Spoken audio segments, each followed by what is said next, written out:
بسم اللہ الرحمن الرحیم۔ شروع کرتی ہوں اللہ کے نام سے جو بڑا مہربان اور نہایت رحم کرنے والا ہے۔ انسان سے روزانہ ہی کوئی نہ کوئی خطا یا غلطی ہو جاتی ہے، بلکہ بعض اوقات کوئی ایسی غلطی یا خطا بھی ہو جاتی ہے جو اللہ اور اس کے رسول کے حکم کے خلاف ہو۔ لیکن اگر انسان سچے دل سے توبہ اور استغفار کرتا ہے یا گڑ گڑا کر اپنے رب سے اپنے گناہوں کی معافی مانگتا ہے تو اللہ تعالیٰ ضرور اپنے بندے کو معاف کر دیتا ہے، کیونکہ میرا رب تو بڑا غفور الرحیم ہے۔ حضرت کعب بن مالک ایک بہت تیز رفتار گھڑ سوار تھے، نیزہ اور تلوار چلانے میں بہت ماہر تھے۔ ان کے پاس وسائل کی بھی کوئی کمی نہ تھی، مالدار بھی بہت زیادہ تھے۔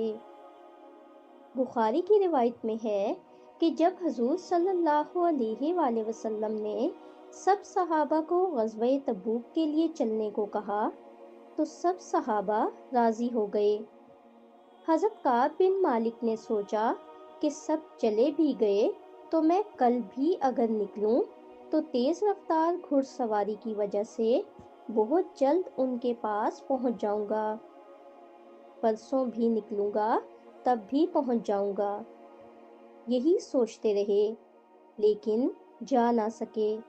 حضرت کعب فرماتے ہیں کہ میں یہی سوچتا رہا کہ اب جاؤں گا کل جاؤں گا، لیکن جا نہ سکا، اور آپ صلی اللہ علیہ وآلہ وسلم اور تمام صحابہ کرام جہاد سے واپس بھی تشریف لے آئے۔ آپ صلی اللہ علیہ وآلہ وسلم کے ساتھ صرف وہ لوگ نہ جا سکے تھے جو بوڑھے تھے یا پھر وہ جو منافق تھے، اور حضرت کعب مالدار اور جوان ہونے کے باوجود صرف سستی کی وجہ سے نہ جا سکے۔ حضرت کعب فرماتے ہیں کہ جب حضور صلی اللہ علیہ وآلہ وسلم مدینے میں واپس تشریف لائے تو جو منافق لوگ تھے وہ آپ صلی اللہ علیہ وآلہ وسلم کے پاس تشریف لائے اور اپنے نہ جانے کے بہانے بنانے لگے۔ کچھ نے کہا کہ میں بیماری کی وجہ سے نہ جا سکا، کسی نے کہا کہ میری بچی بیمار تھی اس لیے نہ جا سکا، حتیٰ کہ تمام لوگ بہانے بناتے اور جھوٹ بولتے۔ لیکن آپ صلی اللہ علیہ وآلہ وسلم کو تمام لوگوں کا پتہ تھا کہ یہ سب جھوٹ بول رہے ہیں، لیکن آپ صلی اللہ علیہ وآلہ وسلم نے ان سب کو کچھ نہ کہا اور فرمایا کہ ٹھیک ہے تم جاؤ۔ حضرت کعب بن مالک نے سوچا کہ وہ بھی بہانہ بنا دیں، کوئی جھوٹ بول دیں، لیکن آپ صلی اللہ علیہ وآلہ وسلم کے ڈر کی وجہ سے اور اس وجہ سے کہ آپ صلی اللہ علیہ وآلہ وسلم کو تمام حالات سے اللہ خود آگاہ کر دیتا ہے، اس لیے آپ صلی اللہ علیہ وآلہ وسلم سے انہوں نے کوئی جھوٹ نہ بولا۔ اس لیے جب حضور صلی اللہ علیہ وآلہ وسلم نے حضرت کعب بن مالک سے پوچھا کہ کیوں نہیں گئے ہمارے ساتھ، تو انہوں نے فرمایا کہ اے اللہ کے رسول، سستی ہو گئی، سستی اور کاہلی کی وجہ سے نہ جا سکا، معاف کر دیں۔ لیکن آپ صلی اللہ علیہ وآلہ وسلم نے تمام صحابہ سے فرمایا کہ کعب سے کوئی کلام نہ کرے، اور آپ صلی اللہ علیہ وآلہ وسلم نے بھی ان سے فرمایا کہ خبردار مجھ سے بھی کوئی گفتگو نہ کرنا۔ حضرت کعب بن مالک فرماتے ہیں کہ ان کے چچا زاد بھائی، خالہ زاد بھائی بھی جو تھے وہ بھی مجھ سے نہ سلام کرتے اور نہ کوئی کلام کرتے۔ حضرت کعب فرماتے ہیں کہ میں اگر مسجد میں نماز بھی پڑھنے جاتا تو چونکہ تمام صحابہ کو حضور صلی اللہ علیہ وآلہ وسلم نے منع کیا تھا، اس لیے کوئی بھی مجھ سے کوئی بات نہ کرتا، حتیٰ کہ مجھے ایسے لگتا کہ میں بالکل تنہا ہو گیا، تمام حالات میرے خلاف ہو گئے۔ جب حضرت کعب حضور صلی اللہ علیہ وآلہ وسلم کی جانب دیکھتے تو آپ صلی اللہ علیہ وآلہ وسلم چہرہ مبارک پھیر لیتے، اپنا چہرہ مبارک دوسری جانب کر لیتے۔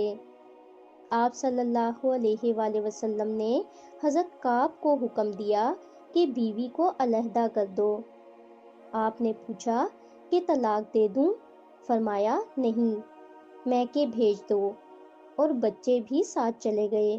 حضرت کعب بن مالک بالکل تنہا ہو گئے، نہ آپ سے گھر سے باہر کوئی بات کرتا، اور اب گھر میں بھی کوئی نہ تھا جس سے آپ کوئی بات کرتے۔ تمام عرب میں یہ بات پھیل گئی کہ کعب بن مالک جیسا مالدار، سمجھدار، گھڑ سوار، نیزہ باز صحابی بالکل تنہا ہو گئے۔ حضور صلی اللہ علیہ وآلہ وسلم نے انہیں جدا کر دیا۔ حضرت کعب بن مالک فرماتے ہیں کہ غسان کے عیسائی بادشاہ نے حضرت کعب کو خط لکھا کہ کعب، ہم نے سنا ہے کہ حضور صلی اللہ علیہ وآلہ وسلم نے تمہیں چھوڑ دیا ہے، جبکہ تم تو ایسے ہو کہ تمہیں صوبے کا گورنر بنایا جاتا۔ تم ایک سمجھدار اور ذہین انسان ہو، تم ایسا کرو کہ ہمارے پاس آ جاؤ، ہم تمہیں بہت بڑا عہدہ دیں گے۔ حضرت کعب بن مالک فرماتے ہیں کہ میں یہ سب پڑھ کر تڑپ کر رونے لگا، اور وہ خط جلتے ہوئے تندور میں ڈال دیا، اور مسجد نبوی میں جا کر سجدے میں گر کر گڑ گڑا کر رب سے دعا مانگنے لگے کہ اے اللہ، میرا ایمان اتنا مشکوک ہو گیا ہے کہ مجھے کافر یہ کہیں کہ میں ان کے ساتھ مل جاؤں، میں اپنا ایمان چھوڑ کر کافر کے ساتھ سمجھوتا کروں گا۔ ایسا انہوں نے کیسے سوچ لیا کہ میں ان سے سمجھوتا کر لوں گا؟ یا اللہ، میرا اتنا بڑا امتحان نہ لے، مجھے اتنے بڑے امتحان میں نہ ڈال۔ آپ دعا کرتے رہے اور زاروں قطار روتے رہے، حتیٰ کہ اپنے گھر چلے گئے، اور گھر جا کر بھی رات بھر روتے رہے۔ حتیٰ کہ سحری کا بھی وقت ہو گیا تو ایک آدمی دوڑتا ہوا حضرت کعب بن مالک کے پاس آیا اور کہا کہ کعب، جلدی چل۔ حضرت جبرائیل علیہ السلام نے آ کر حضور صلی اللہ علیہ وآلہ وسلم کو یہ خبر دی ہے کہ اللہ نے تیری توبہ قبول فرما لی ہے، اور حضور صلی اللہ علیہ وآلہ وسلم نے تجھے یاد فرمایا ہے۔ تو حضرت کعب بن مالک حضور صلی اللہ علیہ وآلہ وسلم کے پاس جا کر ان کے قدموں میں گر گئے کہ اے اللہ کے رسول، مجھ سے میرا تمام مال اور صلاحیتیں لے لیجئے، مجھے یہ سب نہیں چاہیے جو مجھے آپ سے دور کر دے۔ آپ رضی اللہ تعالیٰ عنہ کی اسلام سے، اللہ اور اس کے رسول سے سچی محبت ہی تھی جس کی بنا پر انہوں نے غیر مسلم سے کوئی سمجھوتا نہ کیا، اور تبھی اللہ نے ان کی توبہ قبول کر لی اور انہیں سرخرو کر دیا۔